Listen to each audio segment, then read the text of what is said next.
नमस्कार साथियों, आप सबका स्वागत है हिंदी चैन में।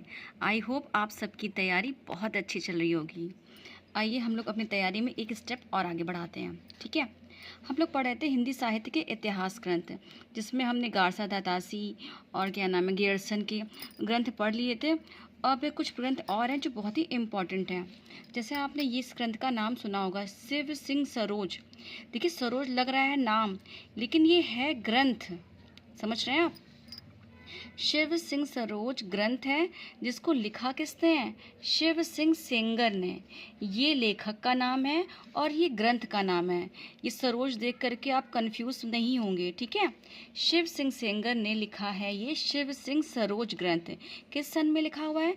1883 में लिखा है, 1883 में। ठीक है, फिर इसमें है क्या? इसमें 1000 छोटे बड़े कवियों का जीवन चरित्र, कृतियाँ, कविता उदाहरण सहित दिए गए हैं।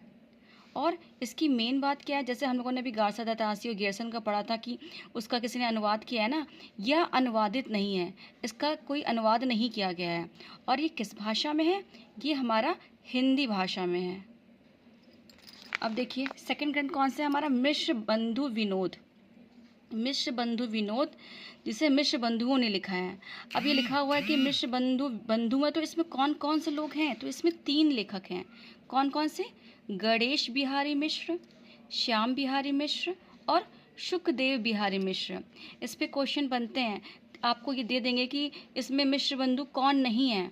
ठीक है, तो 2 के नाम दे देंगे और एक डिफरेंट नेम दे देंगे। जब आपको पता होगा कि ये तीनों के नाम क्लियर होंगे।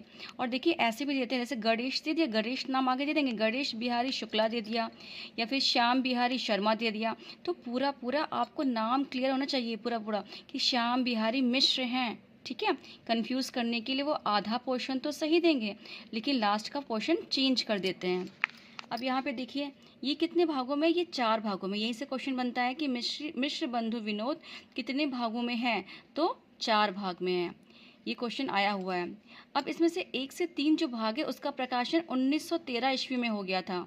किस में हुआ था? 1913 ईस्वी में। और जो चौथा भाग है उसका प्रकाशन 1934 में हुआ है। ये सन आपको याद रखने हैं, 1913 और 1934। इसमें लगभग 5000 कवियों को स्थान दिया गया है। ये संख्या भी पूछी जाती है, ये सन पूछे जाते हैं, ये कितने भाग में ये पूछा जाता है, और इनके नाम से भी क्वेश्चन बनते हैं। ठीक है, ऊपर भी आप देख लीजिए, इसमें भी ये पूछा जाता है कि किस सन में ये आया और इसे किसने लिखा है। कभी कभी ये दोनों नाम दे देंगे और पूछ लेंगे कि ग्रंथ का नाम क्या है। तो आपको ये याद रखना है, जो नाम वाला है वो ग्रंथ है और ये इसके लेखक हैं। ठीक है, अब मिलते हैं अगली क्लास में। शाम को मैं आचार्य रामचंद्र शुक्ल की बुक पढ़ भी रही हूँ, पढ़ा भी रही हूँ, तो उस क्लास को बिल्कुल भी मिस मत करिएगा।